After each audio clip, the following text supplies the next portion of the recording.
Today we are going to start a new book. Its name is 48 Laws of Power. Law 1. Never outshine the master. Judgment. Always make those above you feel comfortable, superior. In your desires to please and impress them, do not go too far in displaying your talents, or you might accomplish the opposite. Inspire fear and insecurity. Make your masters appear more brilliant and than they are, and you will attain the heights of power. Keys to power. Everyone has insecurities. When you show yourself in the world and display your talent, you naturally stir up all kinds of resentment, envy, and other manifestations of insecurities. This is to be expected. You cannot spend your life worrying about the petty feelings of others. With those above you, however, you must take a different approach when it comes to power. Outshining the master is purpose the worst mistake of all.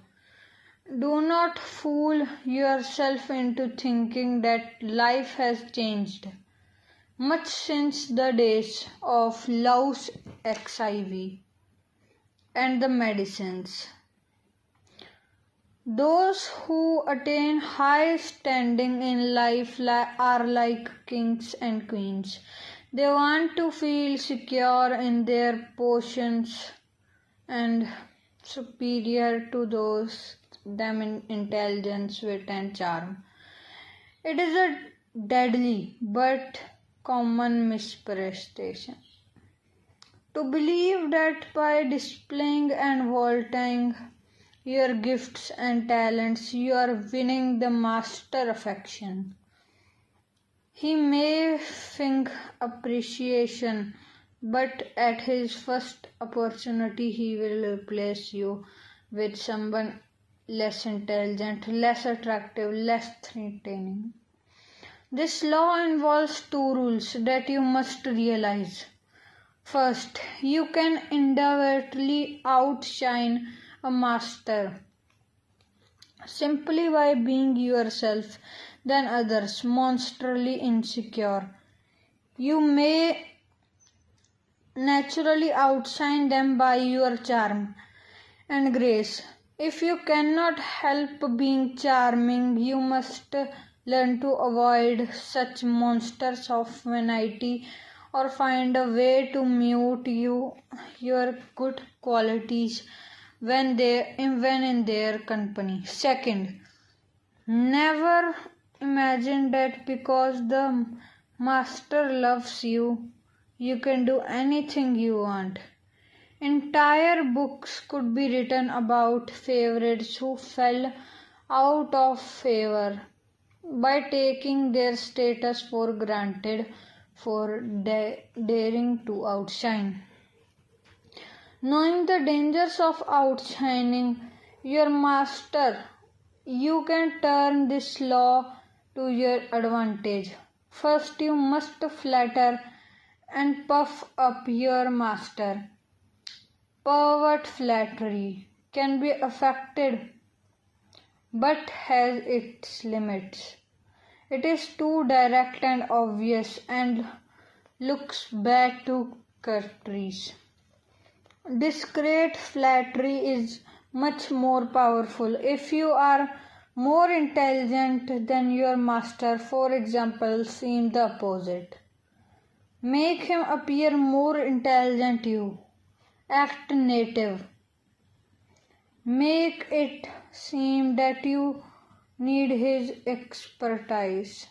Commit harmless mistakes that will not hurt you in the long run but will give you a chance to ask for his help. Masters adore requests. A master who cannot bestow on you gifts of his experience may direct rancor and ill will at you instead. If your ideas are more creative than your master, ascribe them to him in as public a manner as possible. Make it clear that your advice is merely an echo of his advice. If you are naturally more sociable and journeyous than your master, be careful not to be the cloud that blocks his radiance from others. He must appear as the sun around which everyone revolves, radiating power and brilliance, the center of attention.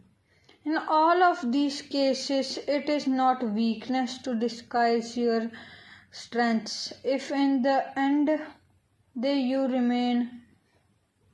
they lead to power by letting others outshine you. You remain in control instead of being victim of their insecurity. This will all come in handy the day you decide to rise above your inferior status. If you can make your master shine even more in eyes of others, then you are a godsend and you will be instantly promoted. The stars in the sky. There can only be one sun at a time. Never obscure the sunlight or rival the sun's brilliance, but rather fade into sky and find ways to heighten the master star's intensity. Authority. Avoid outshining the master. All superiority is odorous, but the superiority of a subject over his prince is not only stupid, it is fatal. This lesson that the stars in the sky teach us, they may be brilliant, but they never appear in her